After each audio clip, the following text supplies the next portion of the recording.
नमस्कार, मैं विवेक श्रीवास्तव। आज हम अपनी इस वीडियो में यूपी के ताज़ा सियासी हालात और उसके जो अभी चुनावी हलचल चल रहा है, उस पर बात करेंगे। जैसे-जैसे 2022 पास आता जा रहा है, वैसे-वैसे यूपी की राजनीतिक सरगर्मियाँ बढ़ती जा रही हैं। अभी प्रधानमंत्री नरेंद्र मोदी ने जिस चुनावी बिगुल का आगाज़ वाराणसी से किया था, उसका असर अब यूपी में दिखने लगा है। पहले मायावती ने ब्राह्मण सम्मेलन का आयोजन की घोषणा की, उसके बाद अमित शाह यूपी के दौरे पर आए। फिर ओम प्रकाश राजभर और असादुद्दीन ओवैसी की पार्टी में गठजोड़ फिर अब सुनने में आ रहा है कि शायद वो भी अलग होने वाले हैं, क्योंकि ओम प्रकाश राजभर ने बीजेपी अध्यक्ष स्वतंत्र सिंह से मुलाकात कर ली। इसी कड़ी में 5 अगस्त को अखिलेश यादव, पूर्व मुख्यमंत्री अखिलेश यादव और समाजवादी पार्टी के राष्ट्रीय अध्यक्ष ने साइकिल यात्रा निकाली। उनका कहना, उन्होंने यहाँ तक घोषणा कर डाली इसके पहले के प्रेस कॉन्फ्रेंस में कि ये प्रदेश की जनता बीजेपी के शासन से, कुशासन से इतनी परेशान हो चुकी है कि अब वो समाजवादी पार्टी का इंतज़ार कर रही है कि कब चुनाव हो और वो पूरा वोट समाजवादी पार्टी को दे। अखिलेश यादव ने घोषणा की कि उनकी पार्टी अगले विधानसभा चुनाव में 400 सीट तक जीत सकती है। क्या है ये ताज़ा सियासी हालत, आइए देखते हैं इस वीडियो में।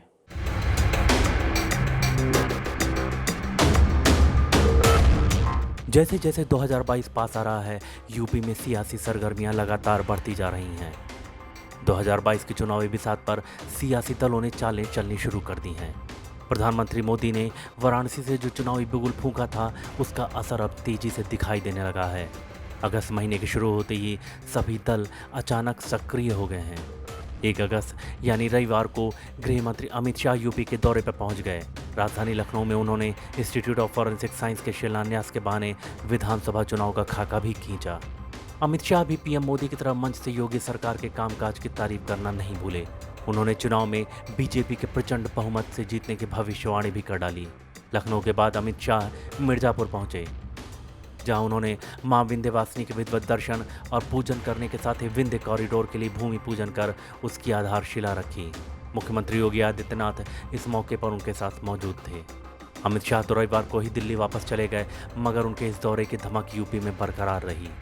बीजेपी ने मंगलवार को पार्टी में शामिल होने वाले 6 लोगों की लिस्ट जारी कर दी। इसमें बसपा के बाहुबली नेता जितेंद्र सिंह बबलू का नाम प्रमुख है। बबलू अयोध्या की बीकापुर सीट से विधायक रह चुके हैं। आपको बता दें कि ये वही बबलू हैं जिन पर बीजेपी सांसद रीता बहुगुणा जोशी के घर जलाने का आरोप है। हालांकि जिस समय की ये घटना है, उस समय रीता बहुगुणा कांग्रेस पार्टी में हुआ करती थी।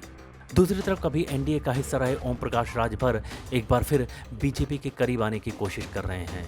मंगलवार को ही ओम प्रकाश राजभर ने बीजेपी के प्रदेश अध्यक्ष स्वतंत्र सिंह से मुलाकात की, जिसके बाद से उनके बीजेपी में जाने की अटकलें तेज हो गई हैं।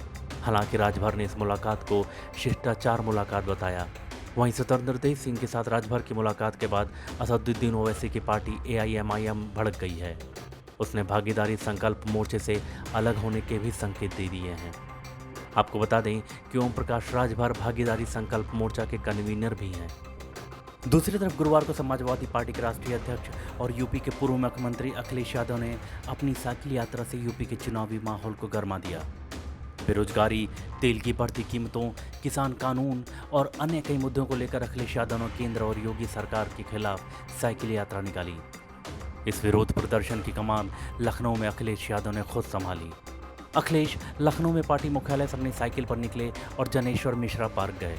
उनकी पत्नी डिम्पल यादव ने साइकिल यात्रा को हरी झंडी दिखाई। ये साइकिल यात्रा यूपी के सभी जिलों के तहसील स्तर तक निकाली जाएगी। साइकिल यात्रा से पहले प्रेस कॉन्फ्रेंस में अखिलेश ने कहा कि हम यूपी को नई दिशा देना चाहते हैं। उन्होंने दिवंगत आत्माओं को भी याद किया जिनकी मौत कोरोना की वजह से हुई। उन्होंने सरकार पर हर चीज़ में नाकाम रहने का आरोप लगाया। उन्होंने कहा कि ये सरकार लोगों को ऑक्सीजन तक उपलब्ध नहीं करवा पा रही है। अखिलेश यादव ने दावा किया कि अगले चुनाव में समाजवादी पार्टी को 400 सीटें तक मिल सकती हैं।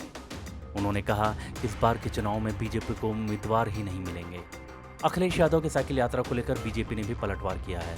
बीजेपी प्रवक्ता राकेश त्रिपाठी ने तंज कसते हुए कहा कि बड़ी देर कर दी हुजूर आते आते।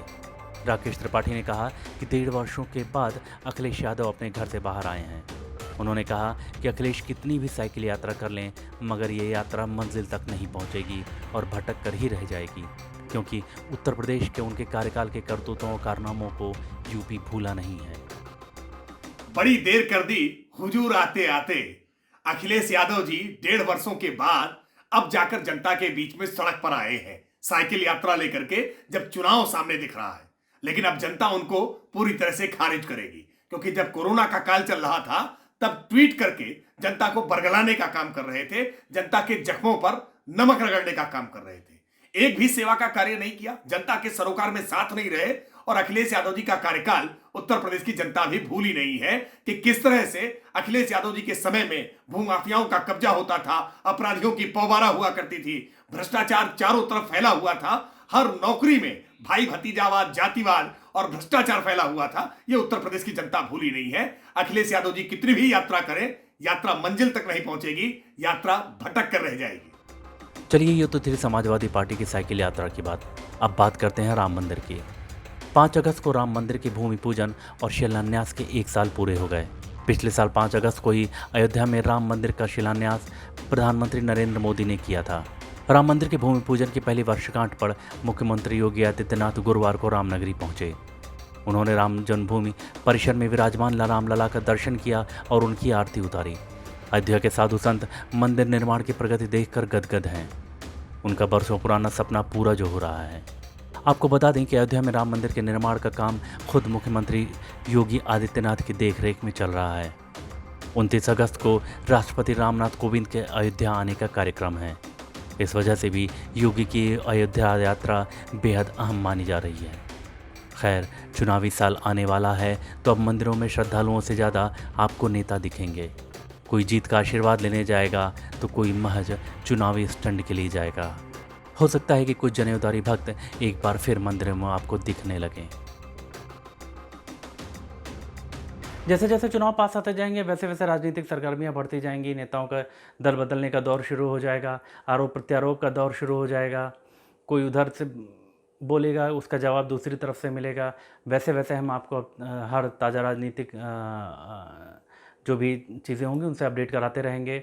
एक बात ध्यान रखने वाली बात ये है कि हमको मंदिरों पे ज़्यादा फोकस करना होगा, क्योंकि मंदिरों में नेताओं की भीड़ जाएगी, कुछ आशीर्वाद लेने जाएंगे, कुछ चुनावी स्टंट के लिए जाएंगे। इस दौरान जनेऊ की बिक्री भी बढ़ जाएगी, क्योंकि भारत के कुछ नेता ऐसे हैं जो चुनाव के दौरान ही मंदिरों में जाते हैं और बिना जनेऊ पहने नहीं जाते हैं। ये बात शायद आपको पता होगी।